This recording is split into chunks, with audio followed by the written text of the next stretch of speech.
What is good, YouTube? Quinn Wade basketball analysis, holding down analysisplayground.com while also listening to analysis while still giving y'all that what to expect analysis to get the season started and ready. A lot of people been requesting this video for a long time. And we're going to talk about the Chicago Bulls. And you can't really blame people. They make the Vucevic trade. They bring in Lonzo Ball. They bring in DeMar DeRozan. Zach Levine has gotten better, added to his game, and improved each and every season. And they was almost in the play-in tournament. And they missed it by a couple injuries. And they probably have a shot to even be playing in for the eighth spot and being in the playoffs, even though they didn't have the talent to be a real threat. They don't have that argument as much this year, but the East has filled out a little bit, so it's still going to be competitive. Injuries will be a factor to see who gets this spot and really locks it up like we seen last year with Washington. But at the end of the day, I feel like this team had a huge lack of talent, and they still was able to be competitive. Now they have more talent, more scoring, more creation. They didn't really improve their defense that much, even though adding Lonzo Ball helps that. That's just not going to be enough. One perimeter defender is not going to be enough, especially in the NBA where everybody offensively is good for the most part, especially starters. But when you look at this team, they can score with anybody. That's something that we all know about this Bulls team coming into the season. If they're healthy, they have dual ball handlers. They have guys that can score. They have guys that can give them more spacing than what they had last year. And they have guys that can make plays. They lack a lot of that can be consistent go-to scorers. DeMar DeRozan brings that right to the table. A guy that has grown and improved as a playmaker, as a scorer, and has been a bucket in the NBA for how many years, and is going to continue. Because I don't see that changing if he's healthy this year. And that's what they needed. Multiple guys that can score, multiple guys that can put the ball on the floor, multiple guys that can cause chaos offensively besides Zach Levine. And they have that now even with Lonzo Ball. A guy that can get to the basket, a guy that can pass. You got bigs like um, Nikola Vucevic, who can space out the floor, hit the mid range, can hit a three. Giving Lonzo more space gives him more options to dump it off, to kick out, or even finish in the paint, or even just have the ability to stand at the 3 point line and splash a three, or even drive it and just have somebody to kick it to because you have guys like Zach Levine that can splash a three or make plays himself.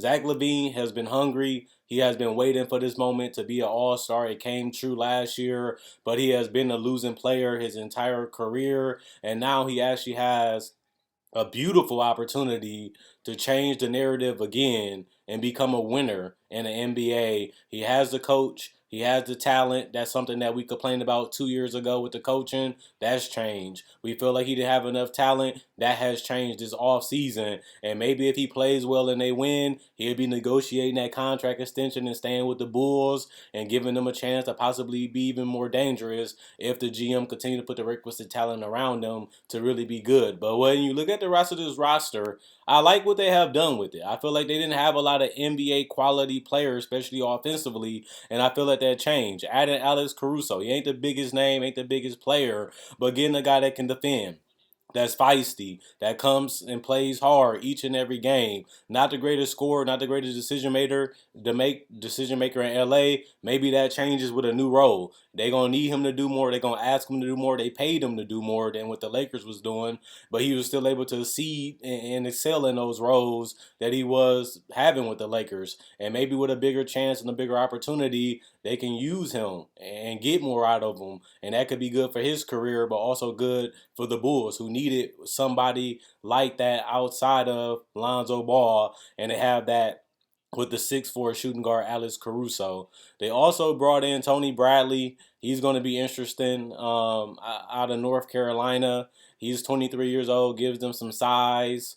Troy Brown Jr. is another interesting player for them at the small forward position, 6'6". We don't really know what he's going to be and what he's going to do at the NBA level, but that's going to be interesting. They also got Ryan in there, point guard, 27.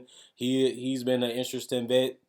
in the league, and it's going to be interesting to see how Benny Donovan chooses to use him. He wasn't that great offensively for them, but he probably grown a little bit more. Maybe with the responsibility being less, they might not have to utilize him and use him as much, which is good. That's what you bring Lonzo and Alex Caruso in to do.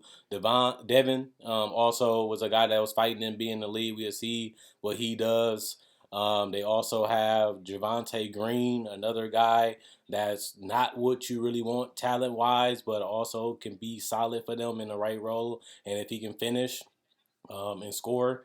Derrick Jones Jr. gives them athleticism and a wing that's mobile and switchable that can play multiple positions defensively and also give them athleticism in transition. And we'll see if he ever figures out his perimeter game, but that's something that's going to really extend or make his career significantly better. They look at him as a huge piece for them that gives them more rotation and more depth, something that they lack still on his team, but it's something that they have with him is he's better than really a lot of other options they have on his team. So I can see him getting major minutes and playing a huge role. You also got Denzel Valentine. We're going to see what they do with him. He was always a solid player for them, but honestly, he's an eighth or a ninth guy on the bench. We'll see if they bring him back and what they do with him. And you got Kobe White. Didn't really become the player that you needed him to be as a playmaker. Always was a streaky scorer. Continues to be that in the NBA. His future has to be dim with Chicago, as he has never really improved his scoring, his playmaking, his defense, or anything. But he is what he is, a guy that can come in and get hot some games, give you some type of punch. And some games he might just not have it that night. And it's unfortunate when you get him in the lottery, but they knew what they were selecting. And even though he is a solid player at the NBA level, you wish you could get a little bit more at that pick. But he is what he is at this point. And the other pick that they got, Patrick Williams, has been one of the rising stars in summer league and in the league. Was known as a guy that could be a two-way talent, a guy that could potentially hit mid-range, a guy that could potentially hit threes, a guy that can potentially be a playmaker, and a guy that can play the 2 to 3 to 4 defensively, but also offensively, depending on what lineup and players they have around them. And with him not being able and not having to do a lot of that offensive carrying that they need them to do last year, now that they got an upgrade on their perimeter talent, maybe we can see him settle into that glue guy role that they really feel like he could fill. And now that he has that opportunity and has that confidence coming off summer league and people talking about him, we'll see if he can really make an integral huge, consistent improvement on both ends of the court and both ends of the court and really impact this team that way and continues to grow as he stays in Chicago.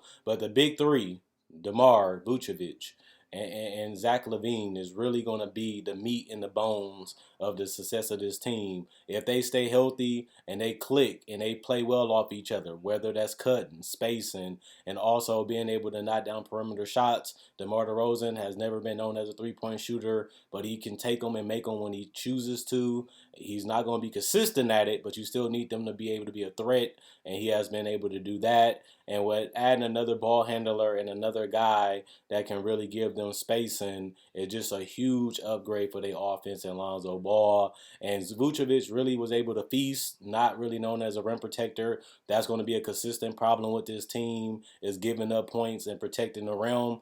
They don't have that answer this year, and they won't have it probably throughout the entire season, which is unfortunate, but this is what you had to work with, and this is a lot better than where you were last year.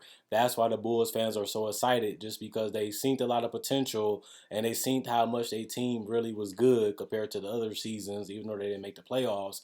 But they knew that they was a couple pieces away from being a dangerous team, and now people are talking about them. Now people have expectations for this team, and that was just something that they never really had last year, and that's something that they have got because of the talent that they have acquired this year.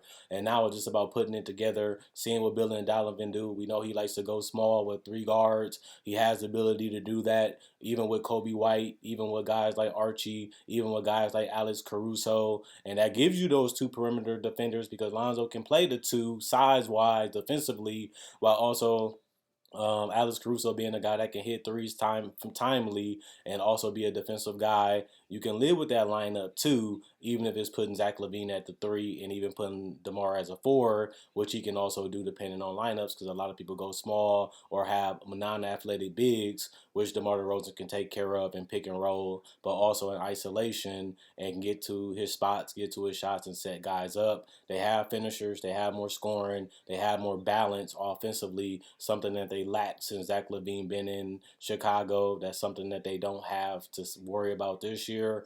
This season is just about having your best players healthy, making sure they're on the same page, making sure they're playing and eating the right way. And with all these weapons, a lot more spacing, a lot more creation, a lot more playmaking, they should be a lot more dynamic and a lot more tougher to cover, which probably could compensate for the lack of defense that they will have, which you have to live with at this point because this is what you have. And we'll see. Can Zach Levine get this team to playoffs? Will he be able to improve to the point where he understands to get guys involved? He understands the talent that he has around him, and he understands how to make guys better. That's going to be the question. We knew he can carry teams. We knew he could score. We knew he was a bucket, and we knew he can light teams up. But now can he do the things? Compete better defensively like we've seen in Team USA this year, pass the ball more, rely on them more, trust them more, but also up your game and play your game and evolve your game to adjust, adapt to the talent you have around you, but also continue to elevate your games in those moments that made you special from the beginning. And if he can do that, they can have a successful season and really be a dangerous team. We know what Vucevic can do, a walking 20 and 10 double-double all-star caliber player. That's something that he needed, was more guys that can be more dynamic offensively and give him consistent spacing, so he can operate in the post and get more space in the high post, so that way he can be more efficient and more, dangerous, because he don't have to worry about as much help in double team stopping him from being able to operate and get easy isolations and one-on-one. And we know how good he is as a spacer, a guy that you don't want to leave open even if it's at the three-point line, but a guy that can also put the ball on the floor a little bit and make plays offensively too when it comes to scoring the ball. So this team has a lot of their problems solved, still has that huge hole defensively. But with that being said, if they fight and they're scrappy, but also can put that ball in the basket from all over the court, this team will be as good as we think if everybody stays healthy and on the same page and talking and communicating on both ends of the court.